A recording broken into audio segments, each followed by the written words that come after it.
urusome. ane uri kurirana ufata umwanya wiherera usenga usuka amaganya imbere y'umwami, gusuka amaganya imbere y'itangazamakuru bari kukujora. No yabona wimurenganyiriza kurira nayo warira. ngo iki nayo warira wimurenga. Aneti wagombaga kujya imbere y'Imana ukarira, kuza kurira bakorode n'abandi. Aneti reka kuza gutera imbabazi social media. Yes, n'imiryango n'ibiki mureke gushyira pressure ku butabera. Shabondi warura aho ngaho uri nyorobe kugira gutya, narababwiye ni hari igihe uzagaragara muri media, apana kwihisha. Hano rero ni amagambo ya Jihad yamubwiraga ngo ureka kurira, ureke kibazo. Ngiye kubona abana bamukubise 30 jours, urabisobana ko ibintu bikomeye. We rero ntabwo yabibonaga nk'ibikomeye, abonye ko bikomeye ahita yitereka. Urabizi ko nyuma yaribwo yiteretse ati yewe nta kibazo mfitanye n'umugabo wanjye. Undi myigaragambye yahereye ku mbuga nkoranyambaga. Abonye bitagenze neza aravuga ati kuri no shoti noneho ndaza mu buryo abantu batamenyereyemo, njyewe ndibuze kwita nko gutera abantu impuhwe, kuzana umwana. Rero muravu bushize aza nta mwana twamubonanye. Uriya mwana yari yamusigiye umukozi, kandi amakuru mfite umukozi aracyahari. hano rero hano abandi bo bagikomeza kuvuga ngo Aneti Murava arimo araza gutera impuhwe abantu ngo bamugirire impuhwe bamukunde. Ese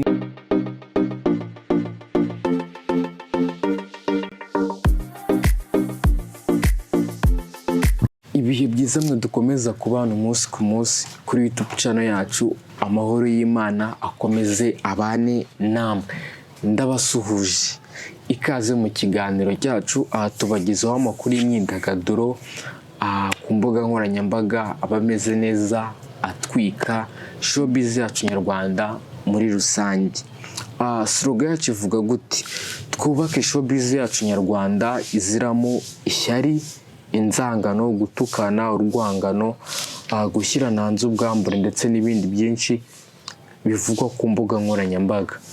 Niyo mpamvu dushaka kubaka showbiz nyarwanda nziza, iboneye, itarimo ibyo byose. Nk'uko nkunda kuba urugero nkababwira ngo nk'uko igihugu cyacu cy'u Rwanda cyunze ubumwe, tukaba dukorera hamwe, urukundo, umurava n'ubumwe. Rero hakaba harabaye amateka mabi, ayo mateka mabi tukaba twarayasimbuje ibyiza, ubu tukaba dukataje mu iterambere. Rero muri showbiz yacu nyarwanda twakabaye dufata ayo mateka mabi yabaye muri showbiz yo gutukana, gushyira hanze ubwambure, gusebanya ndetse n'ibindi byinshi cyane. Ayo mateka mabi yose tukayahashyamo, tukayakuramo, ahubwo tugashyira hamwe, tukubaka ya showbiz, tugateza umuziki wacu imbere, urukundo, ibiganiro, igihugu tukagiteza imbere ndetse n'ibindi byinshi cyane, tukagenda tubiteza imbere. Uyu munsi tugiye kuganira ku yitwa Bishop Gafaranga. Bishop Gafaranga arafunzwe kubera ibyo akurikiranweho, ihohoterwa ry'umugore ndetse no guhoza umugore ku nkeke ndetse n'ibindi byinshi cyane. Ni inkuru dukesha Igihe ivuga ngo umugore wa Bishop Gafaranga yasutse amarira hanze y'urukiko nyuma yo gusohorwa mu rubanza rwe. Umugore wa Bishop Gafaranga, Aneti Murava, bamusohoye mu rubanza. Ubwo mu rubanza yaje ahetse umwana ndetse n'impapuro nyinshi cyane yari afite mu kiganza cye. Hano mu rubanza rwaburanishwagamo umugabo we bamusohoye. Ese ni ku yihe mpamvu? Ntabwo tubizi, kuko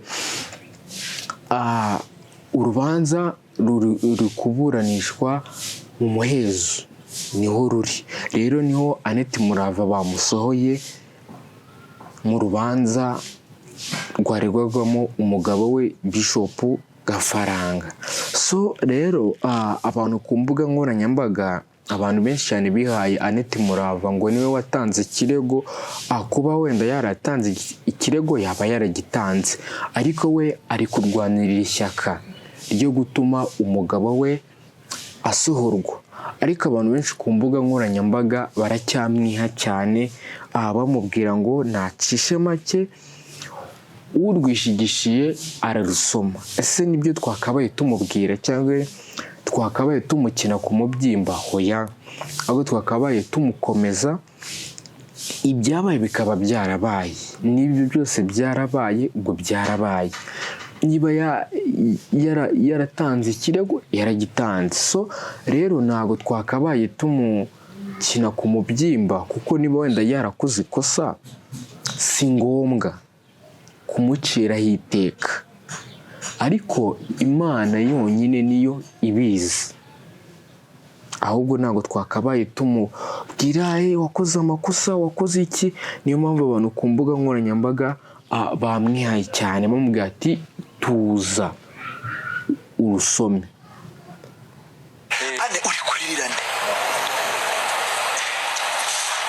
Ufata umwanya wiherera usenga usuka amaganya imbere y'umwami, gusuka amaganya imbere y'itangazamakuru bari kukujora. No, yabona wimurenganyiriza kurira nayo warira.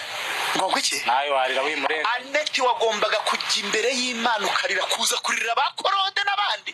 Annette reka kuza gutera imbabazi social media. Yes, n'imiryango n'ibiki, mureke gushyira pressure ku butabera. Nabundi wari uri aho ngaho uri nyorobe kugira gutya. Narababwiye hari igihe uzagaragara muri media, apana kwihisha.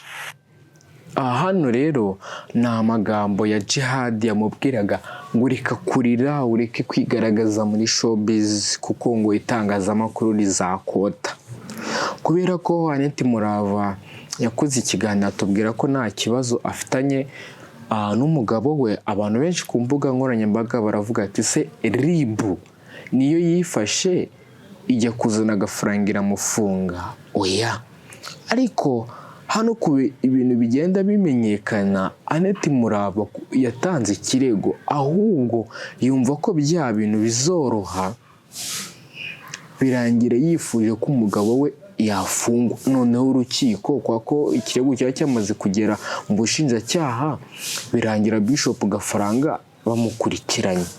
Rero mureke tureke Annette Murava kumuciraho iteka, tumukomeze, kuko nawe niba yarakoze ikosa yarize, ahubwo tumujye hafi, tumushyigikire, tumubwire ati Imana nibikora umugabo wawe azagaruka. Kuko hano mu rukiko Annette Murava bamusohoye, mubona yababaye, bona yarize, itangazamakuru uri kumufirima, ari ibintu byinshi cyane ku mbuga nkoranyambaga. Abantu benshi bamwihaye bidasanzwe, abantu benshi bamubwira ati tuza, n'ubundi ngo urwishigishiye ararusoma.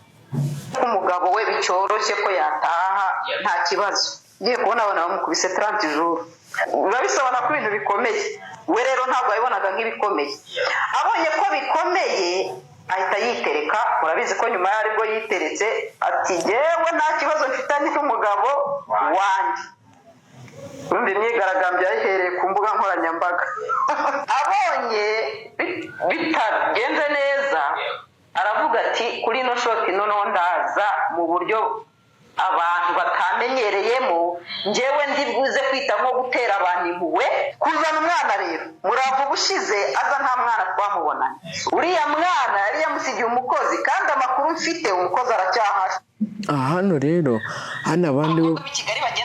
hano abandi bo bagikomeza kuvuga ngo Annette Murava arimo araza gutera impuhwe abantu, ngo bamugirire impuhwe, bamukunde.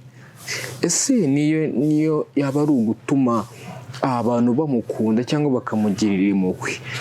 Gukosa bibaho, buriya iyo ukora urakosa, iyo ugenda urasitara. Ariko niba bino bintu biri kugaragara, ariko ari kubikuramo isomo ku giti cye, mureke rero tureke kumuciraho iteka. tureke kumubwira nabi, tureke kumutuka, ahubwo tumuhe pole, tumubwire ati nitimurava Imana igufashe bizakunda, kandi ishyaka uri kurwanira umugabo wawe umukuzamo ni byiza, natwe nk'abanyarwanda turabibona. Ni inkuru dukesha MI Empire Rwanda, iravuga ngo mu rubanza rw'ubujurire bw'icyemezo cyo gufungwa by'agateganyo Bishop Gafaranga, uruhande rw'urwego rwagaragaje ko ibimenyetso buherutse gusaba ko aregwa birimo impapuro zigaragaza ko umugore we nta bibazo byo mu mutwe afite nk'uko byagaragajwe n'ubushinjacyaha.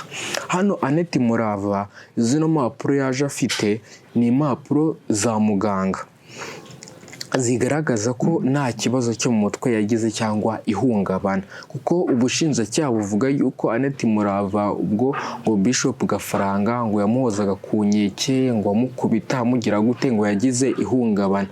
Zino mpapuro Annette Murava yarazanye ni izigaragaza ko nta kibazo, nta kintu na kimwe yigize agira mu buzima bwe cyangwa mu mibereho ye. Izi nizo mpapuro yazanye mu rubanza ubwo yaraje kugaragaza ko umugabo we arengana cyangwa bamufungura, ibintu bigakomeza bikagenda neza 5/5. Njye mpari nk'inshuti y'umuryango ariko yihariye kuri Gafaranga kurusha umugore we, kuko umugabo niwe turi close. Rero ibirenze ibyo rwose ntabyo nzi. None se we wakiriye gute? Urumva Annette we aza kuri social media akavuga yuko akumbuye umugabo we, Imana yifatanirije aramukumbuye, nta kibazo bafitanye, ahubwo abashaka ko bagirana ikibazo nibo bagomba kuzagira ngeza agahita afata agakarama kandika ati abantu bamwe na bamwe nimushaka ko ngirana ikibazo n'umugabo wanjye. Ariko uyu munsi twabonye Gafaranga mwiroza, ni ifoto isa ibyo nabonye yashokinze abantu benshi cyane batuye ubuzima. Ntekereza ko icyashokinze abantu atari icyo gusa, n'abantu babonye Murava ku rukiko ahetse umwana, nabyo nahubwo nabonye aribyo byateye abantu amarangamutima menshi kabisa. Hano byateye amarangamutima abantu benshi cyane kubona Annette Murava nk'umumama wiyubashye umeze neza waje ku rukiko ahetse umwana muri buriya buryo. Ndaza kubibereka muri video uburyo yaje ameze, abantu amusohoye mu rubanza. Abandi abantu benshi bakavuga ati Annette Murava ngo ujya kumanika agati, ujya kumanura agati, umanika agati wicaye, wajya ukamanura ugahaguruka. Abantu benshi bagenda bamucira imigani ku mbuga nkoranyambaga bakamubwira ngo urwishigisha rusoma. Oya, ibintu mureke tubireke, mureke kuko turi kubona Annette Murava afite ishyaka, afite urukundo rwo gutuma Bishop Gafaranga afungurwa. Ahubwo mureke tumujye inyuma, tumusapotinge, tumusengere, tuzabone Bishop Gafaranga afunguwe, kubera yuko Bishop Gafaranga mu gufungwa nta kintu byamarira. Nanone mu gufungurwa kwe ni byiza kuko yitateninga abanyarwanda, akora ibiganiro, aduha indirimbo, ni umucuruzi, akora ibintu byinshi cyane.